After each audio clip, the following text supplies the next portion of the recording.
നോക്കിക്കോ.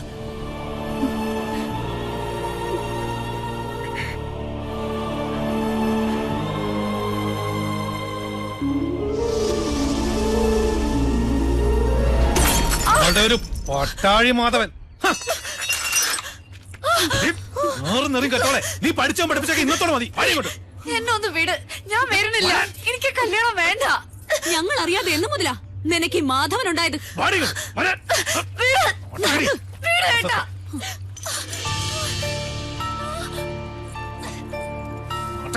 നിന്റെ ഒരു ആരാധനാമൂർത്തി. അച്ഛാ, ഞാൻ മിണ്ടരുത്.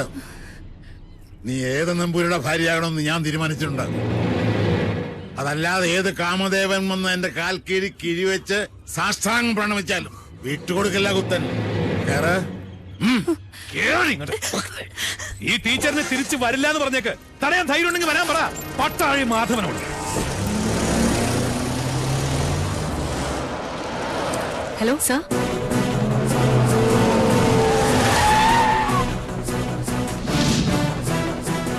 ഇയാളാണോ മാധവൻ? അല്ലച്ചാ, ഇത് കുഞ്ഞുണ്ണിയാ. ഇത് ടീച്ചർ സൂക്ഷിച്ചു വെച്ചിരുന്നല്ലേ? പട്ടാഴിയിലേക്ക് വരാൻ ഇനിയും ടീച്ചർക്ക് മനസ്സുണ്ടെങ്കിൽ ഇപ്പൊ ഇതിനകത്ത് ഇറങ്ങണം.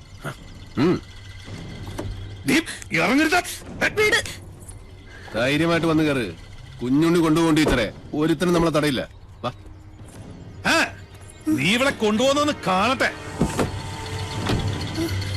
ഈ കൂത്ത് നിന്റെ അമ്മയുടെ കൂത്തമ്പലത്തിൽ വെച്ചാൽ മതിട്ടോ മണിയും കൊട്ട പോത്തെ. അവനവന്റെ പ്രായത്തിനും ആരോഗ്യത്തിനും ചേരുന്ന അലർച്ച മതി. ഇനി അലറിയാൽ മൂത്ത് നരച്ചെന്നൊന്നും ഞാൻ നോക്കൂല. അടിച്ച് മടക്കി പോത്തുണ്ടി ഡാമിൽ എറിയും. വാസോ, അടിച്ച് കൊല്ലടാ രണ്ടരയും. എന്താടാ?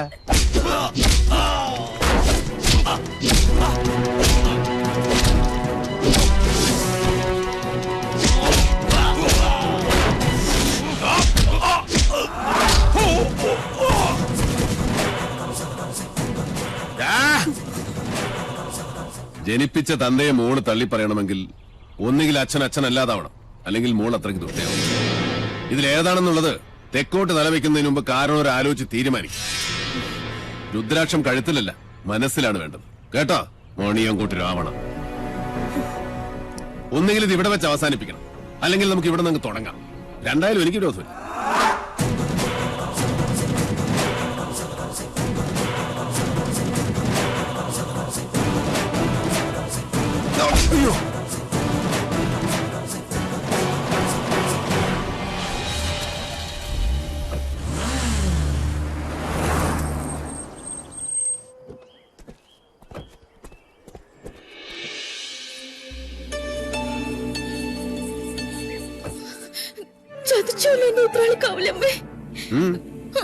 അതാരാ കുഞ്ഞുണ്ണിയുടെ കൂടെ? മനസ്സിലാവണില്ല. അതാണ് ആത്തേമ്മ. ചെന്ന് വേഗം പെർഫോമൻസ് തുടങ്ങിക്കോ. ആരാണാവോ?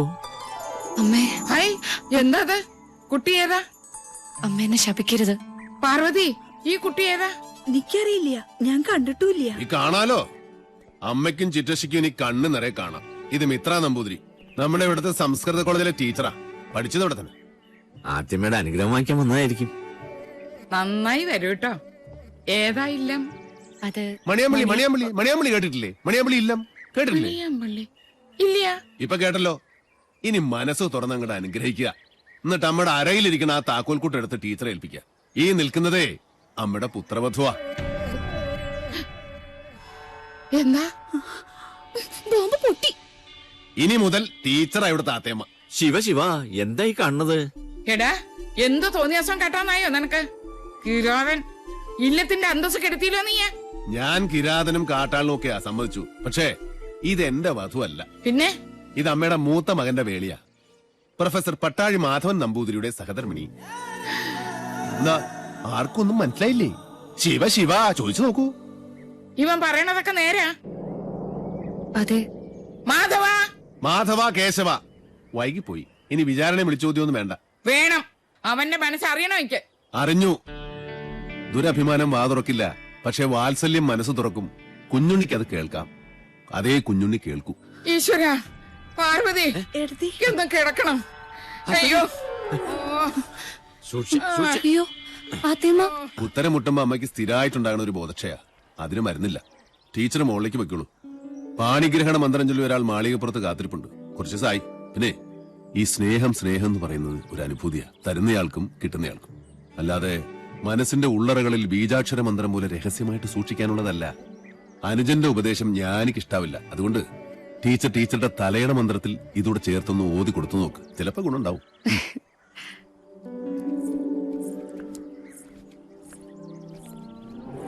നളി, പൊയ്ക്കോ.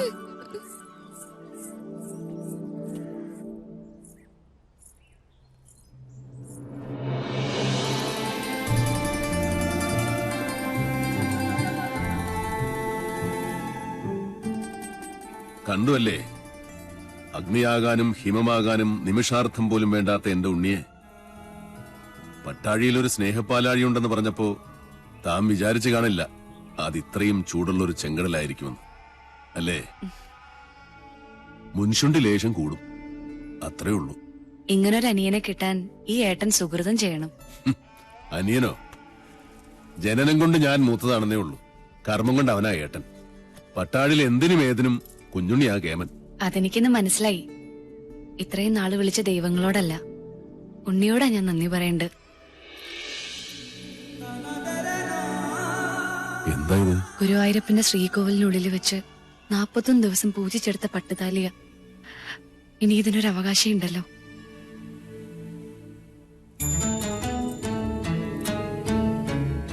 എന്താ ഇയാൾ ഉദ്ദേശിക്കണേ? എന്റെ കഴുത്തിൽ ഈ ചരട് കെട്ടിത്തരണം. ഇപ്പോ ഈ നിമിഷം. കൊള്ളാം.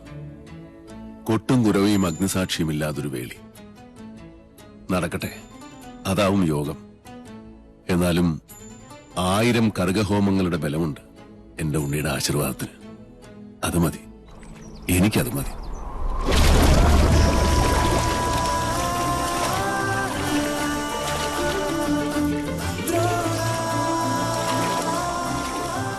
ചെമ്പറയിലേക്ക് പോവാൻ തന്നെ തീരുമാനിച്ചോ?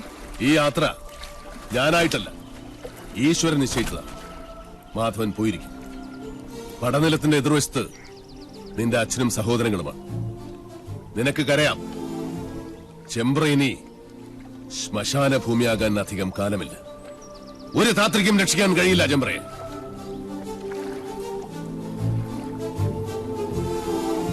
പോസ്റ്റ്മോർട്ടം റിപ്പോർട്ട് കിട്ടി. കുളത്തിൽ കിടന്ന് ശ്വാസം മുട്ടി മരിച്ചെന്നാണ് റിപ്പോർട്ട്. നെല്ലൂർ മന വിൽക്കാനൊരു നീക്കമുണ്ടെന്നറിഞ്ഞു. മന പൊളിച്ചു മാറ്റാനേ പ്ലാൻ. ഒരു ഗ്രഹം ഭൂമിക്ക് മുകളിൽ നിൽക്കണോ വേണ്ടോ എന്ന് തീരുമാനിക്കുന്നത് മനുഷ്യനല്ല. അതിന്റെ കണക്കും ഈശ്വരന്റെ കയ്യിലാണ്.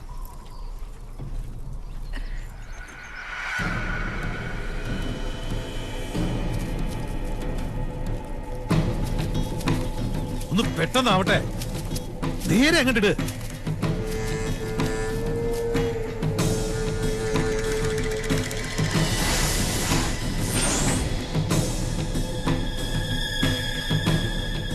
ആ പടവ് വരെ അങ്ങോട്ടിട്ട്. ആ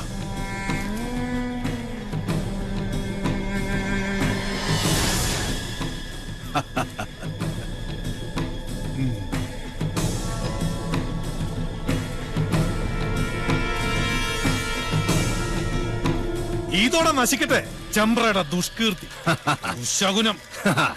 നിന്ന് കത്തട്ടെ. ദാ അസ്ഥിവാരം വരെ ചാമ്പലാവണം.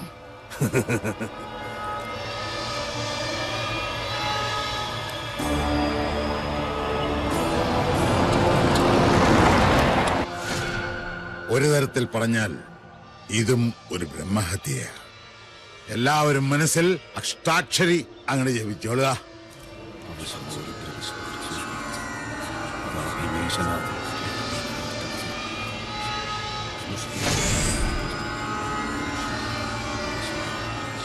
ഇനി ഒട്ടും അമാന്തം വേണ്ട, അതിനങ്ങിട്ട് അമർത്തുക.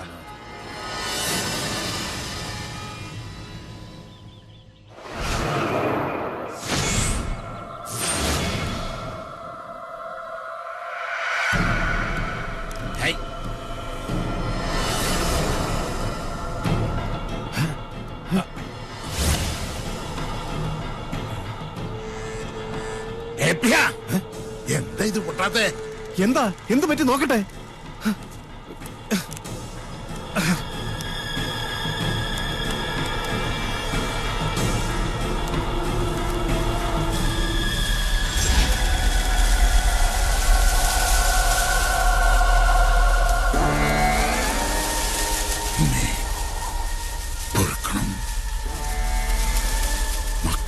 ഗൂഢത മാർപ്പാക്കണം. പക്ഷെ അത് ലൂസ് കോണ്ടാക്ട് ആയിരിക്കും. ഒന്നും ഞെക്കി നോക്ക്. ഒരക്ഷരം വേണ്ടി പോരുത്. മണ്ട ഗണേശൻ, കണ്ണു തുറന്ന് നോക്ക്. അന്തരീക്ഷത്തിന്റെ മട്ടും ഭാവവും മാറുന്ന കാണുന്നില്ലേ? എന്തോ വരാൻ പോകുന്നെന്ന് എന്റെ മനസ്സ് പറയുന്നു.